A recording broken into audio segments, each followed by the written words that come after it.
Bismillahirrahmanirrahim. Assalamualaikum warahmatullahi wabarakatuh. Waalaikumsalam warahmatullahi wabarakatuh. Saya hormati Bapak Kepala Sekolah, Bapak dan Ibu Guru, dan juga staf saya Ibu, kemudian Ibu PP Hamidah dan anak-anakku, siswa dan siswi yang senantiasa saya banggakan. Pertama-tama mari kita berbanyak puji dan syukur kita kepada Allah Subhanahu wa Ta'ala yang telah memberikan kita nikmat sehingga kita bisa ikut menghadiri diskusi ini tanpa suatu halangan apapun. Salawat dan salam senantiasa kita aturkan kepada junjungan kita Nabi Muhammad SAW yang mudah-mudahan kita termasuk ke dalam golongan umatnya yang telah mendapatkan syafaat di yaumil qiyamah. Amin amin ya rabbal alamin. Hadirin yang saya hormati, untuk menyingkat waktu, marilah kita buka acara ini dengan membaca basmalah. Bismillahirrahmanirrahim. Kemudian untuk menambah keberkahan kita pada acara ini, kita dengarkan bersama lantunan ayat suci Al-Quran yang akan dibacakan oleh Ananda Rasya Najmi. Padanya saya silakan. A'udzu billahi minasyaitonir rajim. Bismillahirrahmanirrahim. Alhamdulillahilladzi anzala 'ala 'abdihi al-kitaba wa lam yaj'al lahu 'iwaja. Qayyiman liyunzira ba'san shadidan min ladunhu wa yubashshiral mu'minina alladhina ya'maluna as-salihati anna lahum ajran hasana makithina fihi abada wa yunzira alladhina qalu ittakhadha Allahu walada ma lahum bihi min ilmin wa la li'abaihim kaburat kalimatan takhruju min afwahihim yaquluna illa kadhiba wa la'annaka bahi'un nafsaka 'ala asarihim in lam yu'minu bihadzal hadits asafa inna ja'alna ma'al ardi zinatan laha linabluwahum ayyuhum ahsanu amala wa inna ja'alna ma 'alaiha qa'idan burda am hasibta anna ashabal kahfi war raqim kanu min ayatina ajaba idh awal biksatu ila kahfi faqalu rabbana atina min ladunka rahmah wa hayyi' lana min amrina rashada. Sadaqallahul azim. Assalamualaikum warahmatullahi wabarakatuh. Dengan segala firman-Nya, terima kasih saya ucapkan semoga dengan dibacakannya ayat suci Al-Quran tadi, baik yang membaca maupun yang mendengarkannya, mendapatkan pahala dan keberkahan dari Allah Subhanahu wa Ta'ala. Kemudian kita langsung ke acara inti, diskusi pemetaan aset sekolah yang akan dipimpin oleh Bu Ita. Kepada kita, saya silakan. Baik, terima kasih Bu Nesti. Mohon izin menyampaikan paparan pemetaan aset. Hari ini kita akan mengadakan forum diskusi.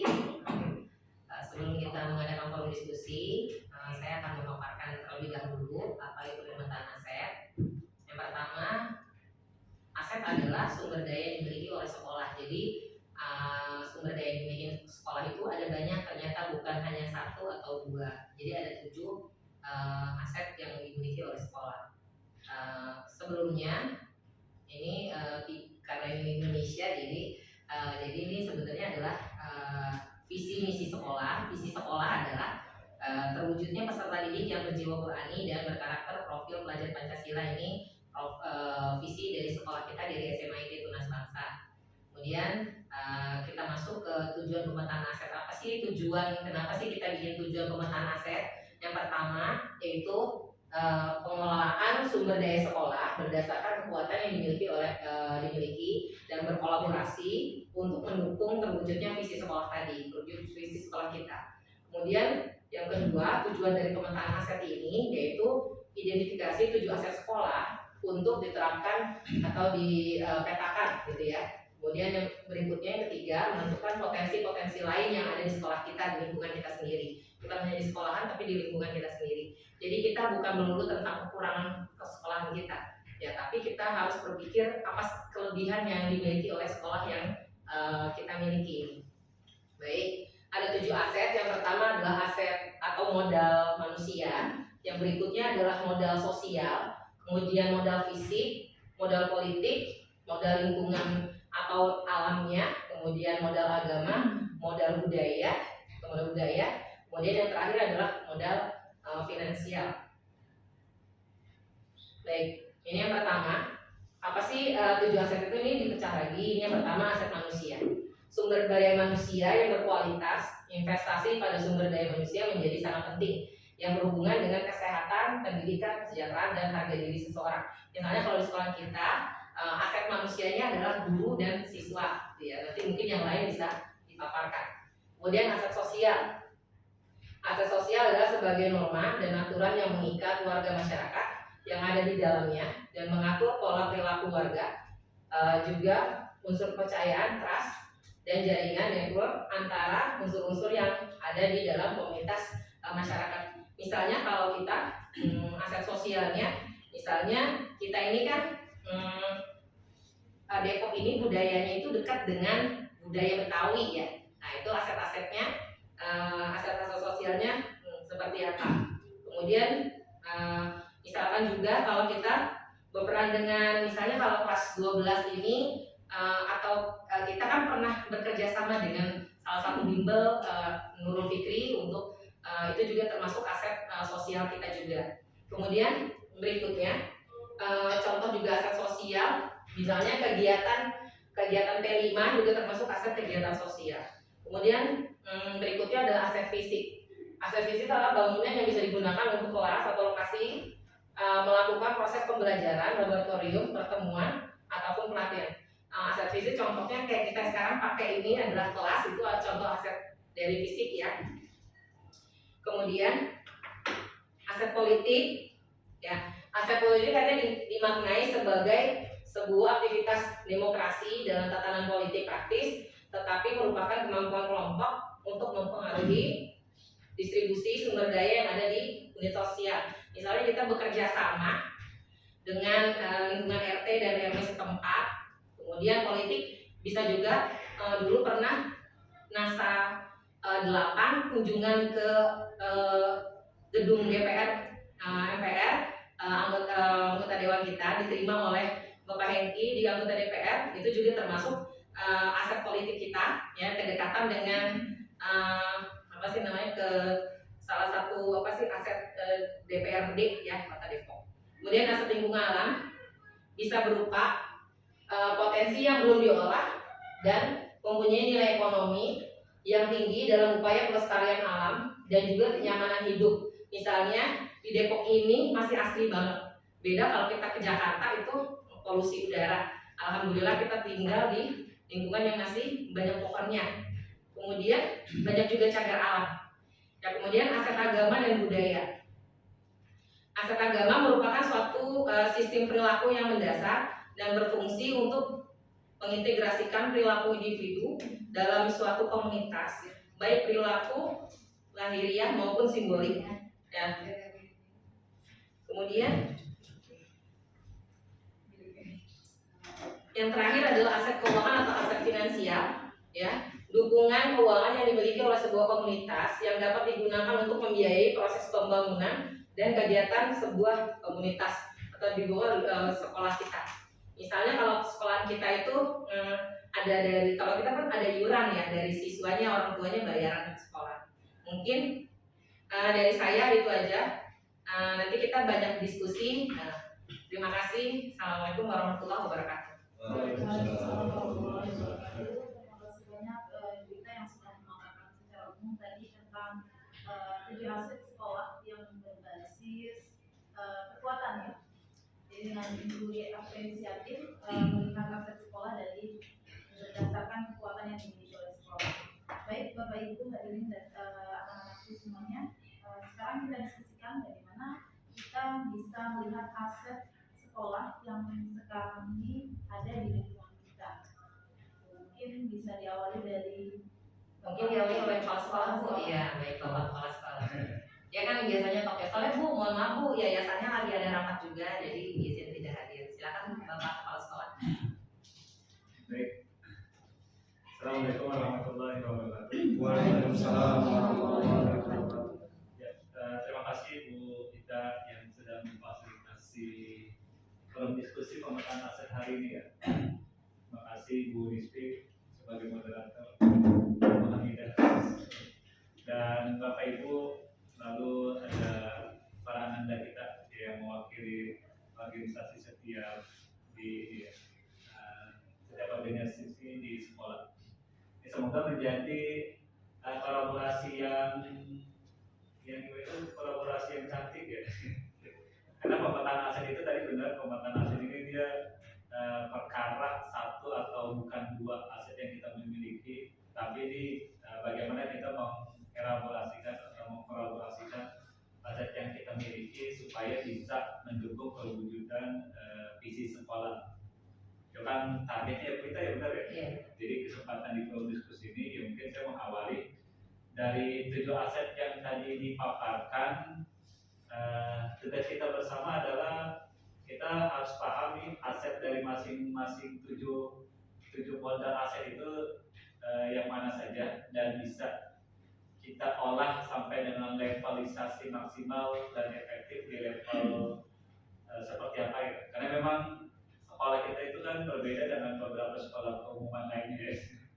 Di sini aset yang kita miliki itu bukan aset satu yayasan, tapi aset 2 yayasan. Ya, kalau bicara misalkan aset fisik, ini memang lebih banyak aset yang dimiliki oleh yayasan mitra kita di sini.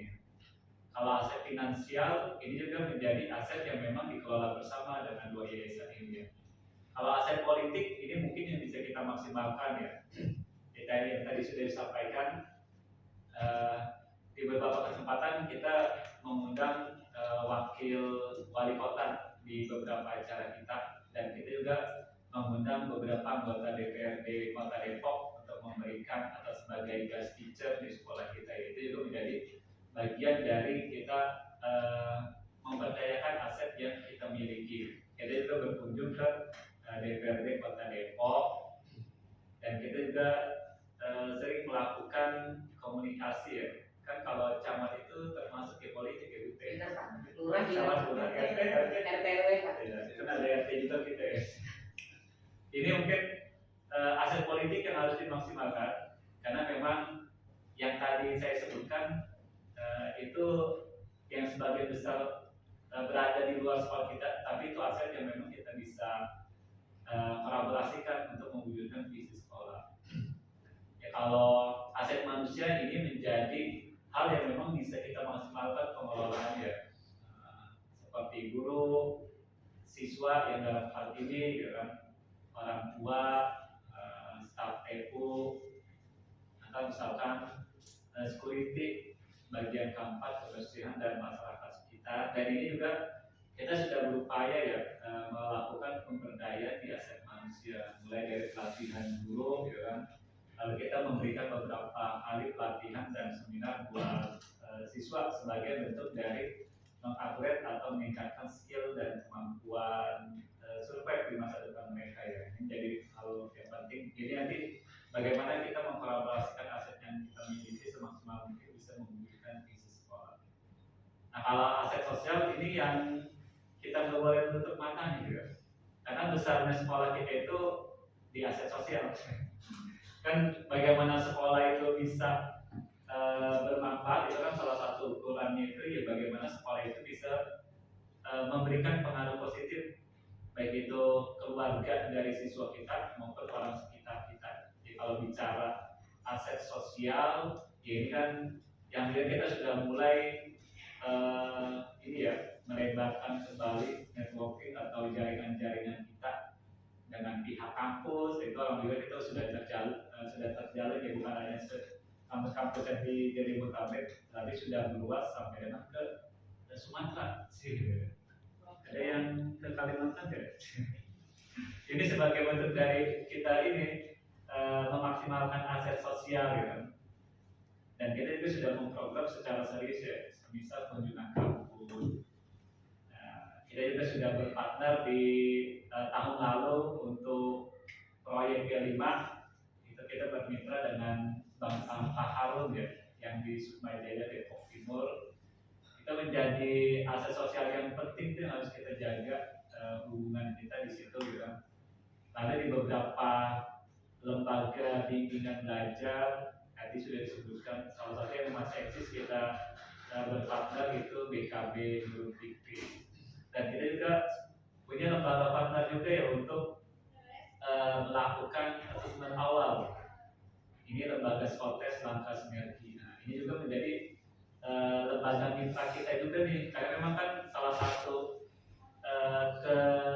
ibarat itu keunikan atau ciri khas kurikulum Merdeka itu adalah melakukan asesmen awal ya. Dalam hal ini adalah dari hasil psikotes anak-anak itu kita ingin mengetahui bagaimana kebutuhan belajar mereka, tipe belajar, termasuk kecerdasan yang didominasi oleh mereka, termasuk misalnya rekomendasi-rekomendasi. Ini juga sebagai upaya kita bersama ya Bapak Ibu untuk memaksimalkan aset sosial kita. Nah, kalau Depok itu terkait aset agama dan budaya ini hal yang luar biasa sebenarnya. Ya kan Depok itu dia kota itu penunjang atau penyokong ibu kota ya. Tapi sekarang udah mirip-mirip ini si DKI gitu. Ya, dan ini penting karena memang Depok itu kan salah satu kota yang memang di situ banyak sekolah dan banyak pesantren ya. Dan ini terwarnai dengan aset agama di sini. Ya kalau bicara organisasi besar itu di sini besar juga NU, besar juga Muhammadiyah. Ini berarti kalau secara agama banyak pesantren. Kalau di Cilodok banyak pesantren juga ya di sini. Depan kita pesantren gitu. Sana pesantren. Satu lagi pesantren. Ya ini akan mewarnai juga gitu. Nah, kalau budaya pasti kalau Depok kan kayak Sunda masuk, Betawi masuk. Tapi banyak pendatang Jawa juga ada kan gitu kan. Ya Padang. Jadi memang pada akhirnya ya Depok itu akan memposisikan sebagai kota yang plural ya. Banyak budaya di sini, banyak juga agama di sini. Tapi bagaimana nanti kita mengemas dan mengkolaborasikan dari berbagai macam perbedaan budaya, khususnya di sekolah kita ya.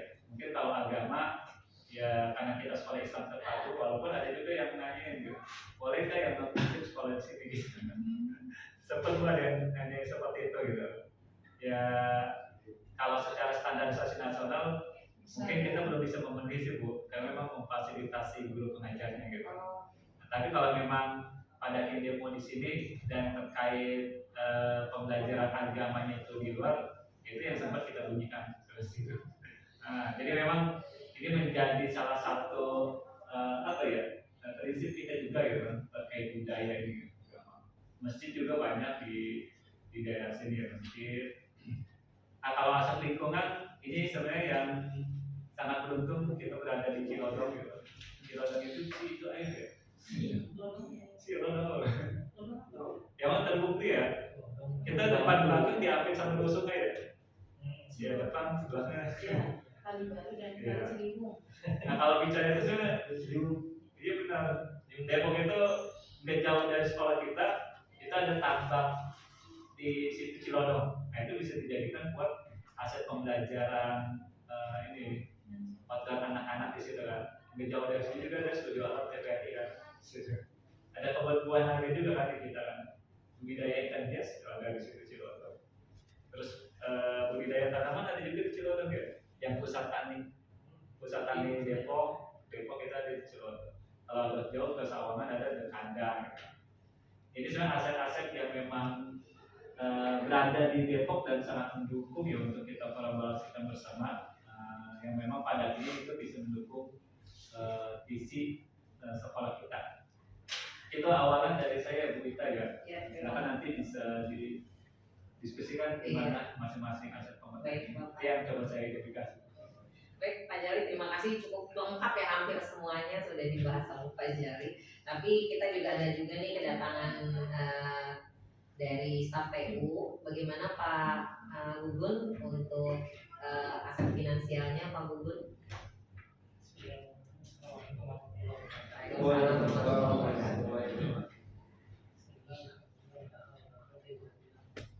Yang saya hormati si Wita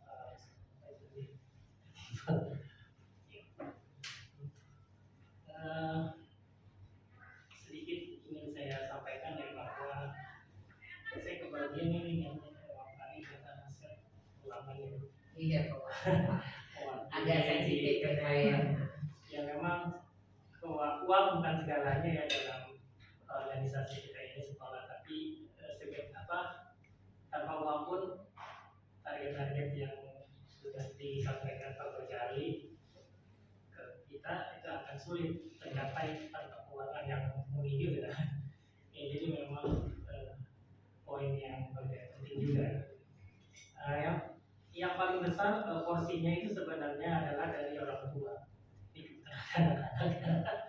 Yang paling besar porsinya memang dari orang tua karena kita sekolah swasta ya, tidak seperti sekolah negeri. Porsi yang paling besar dari orang tua itu dari uang pendaftaran juga sudah, uang masuk, terus ada SPP, dan ada komite. Itu semuanya dari orang tua. Ada satu poin aja yang dari pemerintah itu bantuan operasional sekolah. Dan itu pun harus dibagi-bagi beberapa biaya operasional, baik bulanan, payroll, dan lain sebagainya yang besar itu yang paling payroll. Iya. Itu saja mungkin berita secara global dan besar. Iya. Baik, Tidak Mas. bisa panjang karena kalau di Dapur ya Pak ya, nggak enak ya. bisa. Lagi pula ada anak-anak. Sebenarnya keuangan sebenarnya anak-anak nggak boleh dengar. Biar orang tua maksudnya. Baik. Iya, Biar kamu kira pikirannya. sekolah aja kalau anak-anak.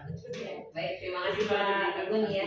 Kita juga terima kasih emang aset finansial. Tadi kata Pak Agun benar, uang itu bukan segalanya, tapi kalau nggak ada uang kita operasional target-target dan ambisi. Baik, kita kedatangan Bu tokoh masyarakat, Bu Hajah ya, Bu Hajah. Dipersilakan Bu.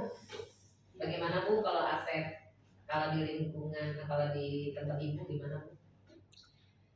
Assalamualaikum warahmatullahi wabarakatuh. Waalaikumsalam warahmatullahi wabarakatuh. Tadi sebagian besar sudah disampaikan sama kepala sekolah kita ya, Pak Jani.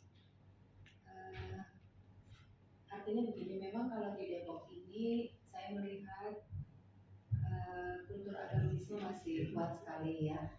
Di sini didominasi oleh agama Islam, sehingga kita bisa melihat beberapa meter saja sudah ada sekolah, terus beberapa meter saja juga sudah ada pesantren-pesantren ini kan.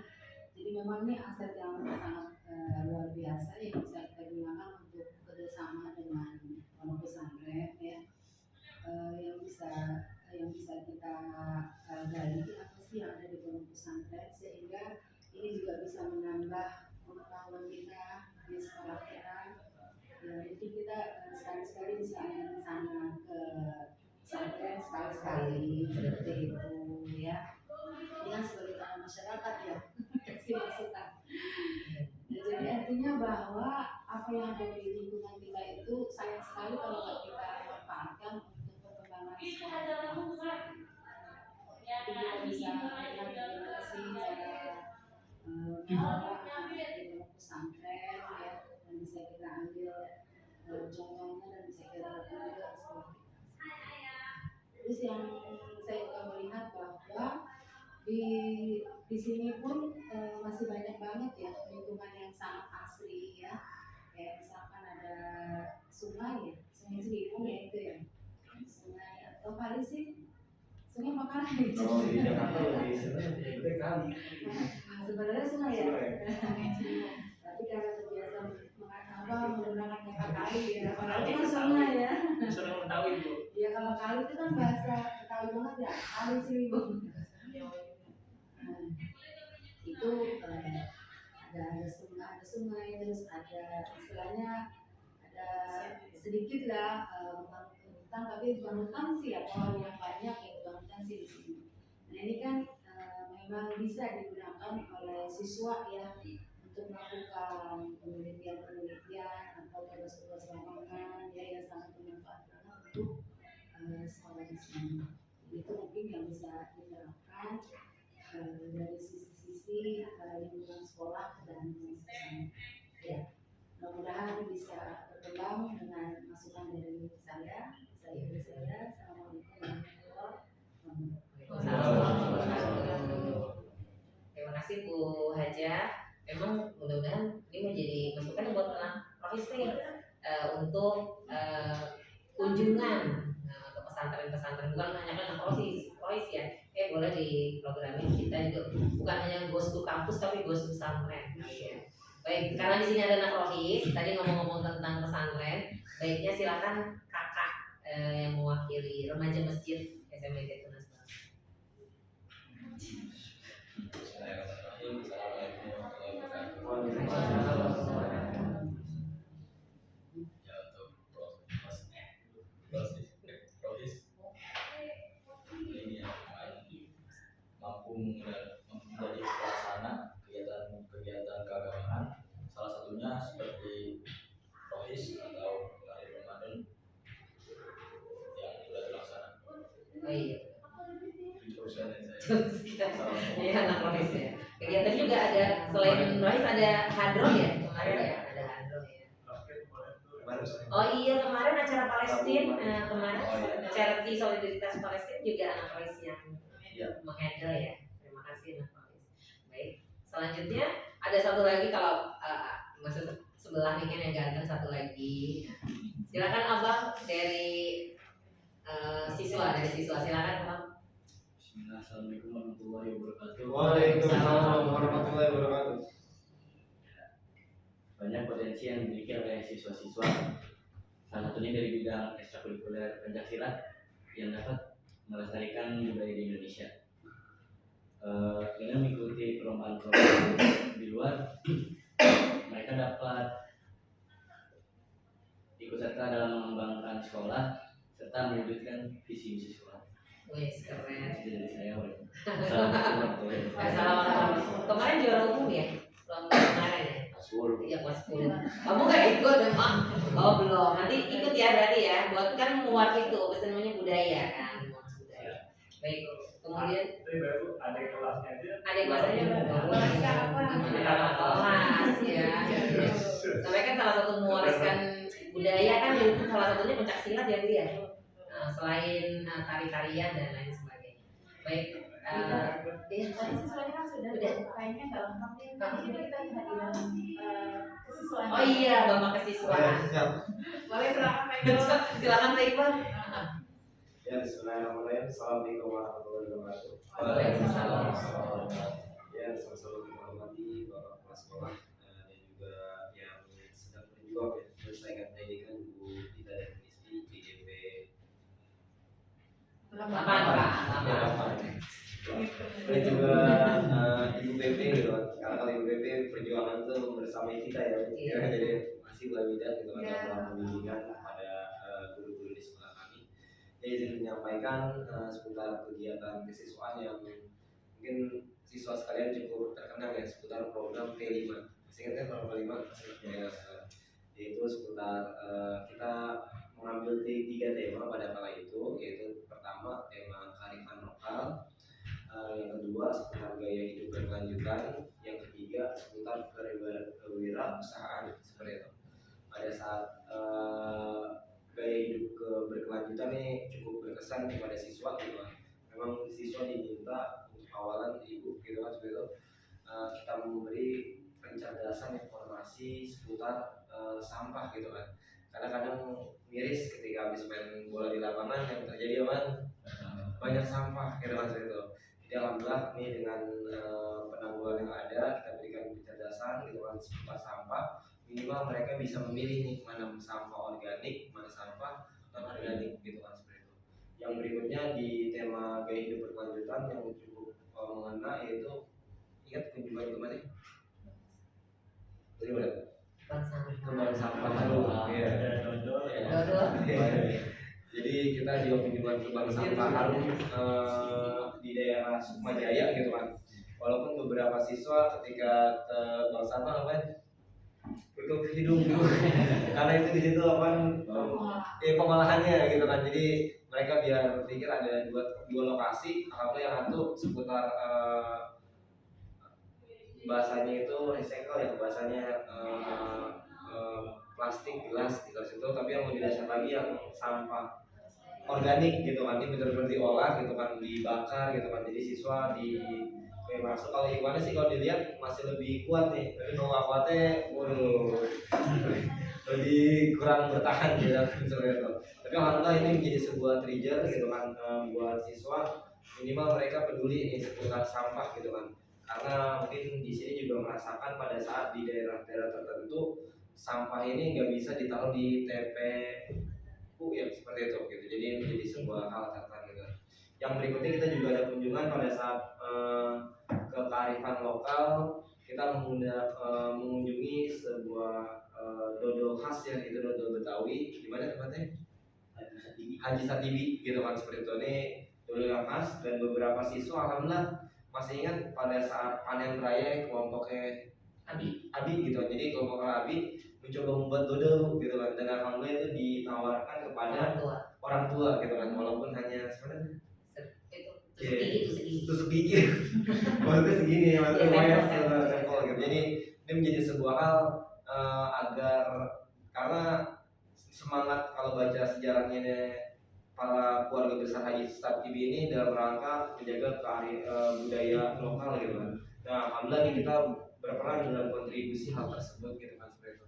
Yang terakhir kita ada yang di situ juga ada seputar membatik ya gitu kan. Tapi membatik baru sekedar membuat batik di dalam tas gitu kan, motifnya gitu kan, seperti itu. Yang terakhir kita ada tema seputar berwirausahaan gitu kan. Tema ini sebagai trigger awal gitu kan, kita juga menampilkan beberapa potret sukses orang-orang sukses yang ditampilkan kepada siswa agar siswa terinspirasi. Harapannya siswa sekalian bisa mempunyai jiwa pengusaha gitu kan, sebenarnya. Paling itu yang dapat disampaikan seputar kegiatan siswa gitu kan. Karena kadang kalau dari siswa enakan belajar di dalam atau di luar kelas? Dalam ya. Pilihan ya Pak ya. Pilihan kita. Jadi emang ada yang di dalam, ada juga yang berkunjungan, tapi alhamdulillah ini menjadi warna tersendiri. Terlebih lagi sekolah kita termasuk sekolah penggerak gitu, secara otomatis menjalankan kurikulum seputar kurikulum merdeka. Itu aja bisa. Assalamualaikum warahmatullahi wabarakatuh. Alhamdulillah Pak ya, terima kasih. Kalau di siswa berapa jumlah siswa kita? Itu juga aset ya Pak ya? Iya. Jumlah siswa kita itu 79 ya? Iya. Itu juga aset kita ya, siswa-siswa kita juga aset kita selain tadi ya finansial, orang tua, dan guru-guru juga. Ya terima kasih. Memang P5 anak-anak banyak belajar banyak ya Pak ya, tentang pembuatan dodol, kemudian pemilahan sampah gitu ya, kemudian cara dia berjualan dengan market day ya kemarin itu ya. Kalau dari saya ini orang tua murid, kebetulan anak saya juga ada itu di belakang ya. Sebagai orang tua murid, alasan saya menyekolahkan anak saya di sekolah ini juga karena agamanya ya, karena agama di SMA Tunas Bangsa itu tidak diragukan lagi ya. Ada pembiasaan baik. Ya kenapa saya jadi promosi ya? Kan jadi orang tua kan, sebagai orang tua ya. Pembiasaan baik itu sholat duha bersama, zikir bersama, kemudian tak lupa sholat zuhur dan asar berjamaah. Itu juga salah satu yang membuat saya menyekolahkan anak saya di sini. Kemudian ada pilar yang pertama Quranik, berarti pelajaran agamanya jauh lebih banyak ya. Kemudian hafalan Qurannya juga alhamdulillah dari negeri pindah ke SMA Tunas Bangsa, alhamdulillah hafalannya juga makin meningkat. Mungkin dari saya orang tua itu aja. Silakan Bu Nisfi. Oh iya Pak. Oh iya. Para sibuk. Terima kasih banyak Pak. Para pingin kalian sepeda ya, TU ya. Terima kasih Bapak. Iya. Baik Bapak Ibu dan anak-anak sekalian, alhamdulillah ya diskusi tadi berjalan dengan lancar, dengan sudah kita sharing ya beberapa dari semuanya, bahkan yang mungkin hanya teman dan moderator yang belum menyampaikan. Baik, selanjutnya mungkin kita menuju akhir dari acara diskusi ini. Silakan baik Ibu Restu sebagai yang untuk membacakan hasil diskusi yang tadi sudah kita laksanakan. Bismillahirrahmanirrahim. Assalamualaikum warahmatullahi wabarakatuh. Waalaikumsalam warahmatullahi wabarakatuh. Terima kasih Bu Nisfi atas kesempatannya. Mohon izin Bapak Ibu dan Mida untuk menyampaikan dari hasil diskusi kita hari ini, dari yang disampaikan mulai dari kepala sekolah sampai elemen-elemen lainnya. Di sini kita coba mengidentifikasi kekuatan-kekuatan yang dimiliki oleh sekolah tercinta kita gitu ya, dari setiap asetnya gitu. Mulai dari aset SDM gitu, manusianya, mulai dari yayasan, dan kita juga punya 2 yayasan. Pengelolaannya lebih mitra gitu dengan yayasan yang memiliki tempatnya atau lokasi. Kemudian kepala sekolah, pimpinan dan jajarannya gitu, wakil kepala sekolah dan koordinator bidang kurikulum, kesiswaan, guru dan kemudian karyawan, siswa, orang tua murid gitu ya. Lalu tokoh agama, tokoh masyarakat gitu menjadi aset sumber daya itu aset manusia di sekolah kita. Kemudian yang berikutnya tadi di aset sosial gitu ya, nggak lupa gitu besarnya sekolah kita itu karena salah satunya aset sosial juga gitu. Kita mencoba melebarkan jaringan gitu ke pihak kampus, kemudian bermitra juga ke beberapa pihak ya untuk sebagai pembelajaran maupun penguatan pendalaman materi kelas 12, lalu bermitra juga dengan lembaga psikotes ya, lembaga langkah sinergi itu sebagai asesmen awal kita mengetahui kemampuan peserta didik. Yang berikutnya di aspek finansial seperti yang sudah disampaikan, memang sepenuhnya itu masih pengelolaannya berasal sebenarnya dari orang tua dan itu akan dikelola menjadi beberapa elemen tertentu dan tadi juga disebutkan ada dana bos gitu ya, dan nanti akan dipecah menjadi beberapa bagian gitu penggunaannya. Lalu di aspek fisik gitu ya, yang jelas salah satunya ruang kelas yang kita gunakan atau misalnya perpus dan lainnya itu masih kita bermitra dengan yayasan pemilik gedung. Kemudian aset alam dan lingkungan, alhamdulillah sekolah kita sangat dekat ya dengan kayak misalnya tadi disebutkan si Cilodong gitu ya, Cilodong gitu, kemudian ada cagar alam juga gitu ya.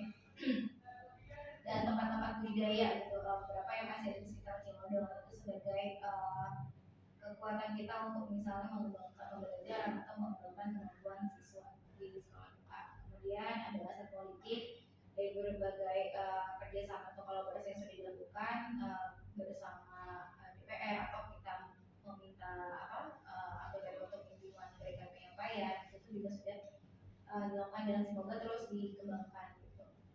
Kemudian di aspek agama dan budaya, tentunya dari kegiatan-kegiatan salah satunya tadi di P5 ya, membatik gitu di kearifan lokal. Kemudian di aset agamanya tadi ada masukan dari BEPA berkaitan dengan perlunya kunjungan ke pesantren gitu, karena memang Depok ini kan masih kental ya agamanya dan kemudian juga adalah agama Islam gitu. Jadi perlu nih kita yang memang sekolahnya sudah sekolah Islam perlu memperdalami lagi nih gitu, untuk pengembangan sekolah kita juga terkait agamanya gitu. Jadi perlu sekali kunjungan ke pesantren untuk mengetahui pembelajaran di sana seperti apa, kemudian bagaimana strategi yang digunakan gitu agar pilar pertama itu juga semakin baik, semakin baik. Itu saja yang bisa saya sampaikan, dikembalikan ke MC. Baik, terima kasih Bu Restu yang sudah membacakan hasil diskusi kita pada hari ini. Selanjutnya kita ada yang mau disampaikan lagi? Cukup ya Bu ya. Oke, baik. Mudah-mudahan apa yang sudah kita bahas tadi dalam diskusi penentuan aset sekolah yang kita miliki gitu ya, bisa menambah semangat kita untuk bisa terus berusaha ikhtiar menjadikan sekolah ini sekolah yang selalu lebih baik ya. Next level kan. Jadi kalau masa next level, kalau sekarang sudah baik, kita akan naik next level yang lebih baik lagi. Dengan pemetaan yang tadi tentunya selalu dengan kebaikan-kebaikan ya, ada tambahan, kemudian ada tentunya yang sudah baik akan kita pertahankan dan kita senantiasa mencari hal-hal baru yang dapat meningkatkan kualitas sekolah kita. Mungkin itu saja yang bisa kita diskusikan hari ini. Semoga menjadi sesuatu yang sangat bermanfaat sekali bagi kita semuanya. Terima kasih atas kerjasama semuanya. Kita tutup dengan membaca hamdalah. Alhamdulillahirobbilalamin. Mohon maaf atas segala kekurangan. Billahi taufiq wal hidayah. Assalamualaikum warahmatullahi wabarakatuh. Waalaikumsalam.